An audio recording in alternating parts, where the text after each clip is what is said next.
Hello everyone, আজ আমি তোমাদের দেখাবো চাল কুমড়ো পাতার বড়া। পাতাগুলোকে প্রথমে এইভাবে আঁশ ছাড়িয়ে নিয়ে ভালো করে ধুয়ে তারপর লবণ দিয়ে ভালো করে নিতে হবে, ভালো করে নরম করে মেখে নিতে হবে। মাখতে মাখতে পাতাগুলো একদম নরম হয়ে যাবে। তারপর সেগুলি চিপে চিপে তুলে রাখতে হবে। রাখার পর দেখুন কেমন করে চিপে চিপে তুলে নেওয়া হচ্ছে, একদম যাতে জল না থাকে। তারপর পাতাগুলো আস্তে আস্তে খুলে নিতে হবে, দেখতে হবে যেন ছিঁড়ে না যায়।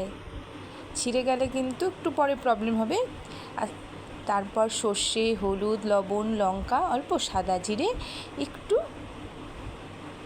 পেস্ট করে নিতে হবে। পেস্ট করার পর সেখানে পরিমাণ মতন লবণ ও সর্ষের তেল মেখে নিতে হবে।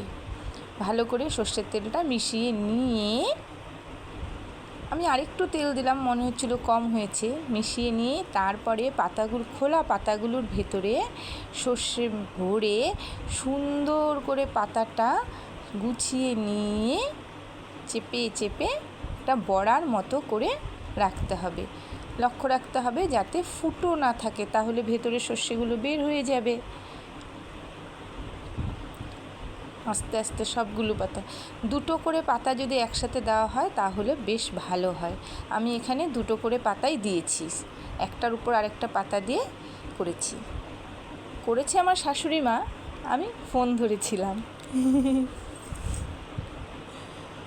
এই তো ব্যাস হয়ে গেছে বড়া। তারপর সুন্দর করে কড়াইটা গরম করে কড়াইতে অল্প তেল, বেশি তেল না, অল্প তেল দিয়ে আস্তে আস্তে সেই সাজানো বড়াগুলো ছেড়ে দেওয়া হলো। ছেড়ে দিয়ে মিডিয়াম আঁচে উল্টিয়ে পাল্টিয়ে বড়া তৈরি। খেয়ে দেখবেন করে কেমন স্বাদ লাগে, কমেন্ট করে জানাবেন। টাটা, বড়া রেডি, বাই।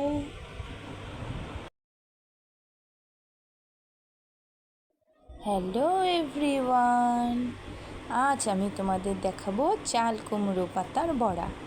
পাতাগুলোকে প্রথমে এইভাবে আঁশ ছাড়িয়ে নিয়ে ভালো করে ধুয়ে তারপর লবণ দিয়ে ভালো করে নিতে হবে, ভালো করে নরম করে মেখে নিতে হবে। মাখতে মাখতে পাতাগুলো একদম নরম হয়ে যাবে।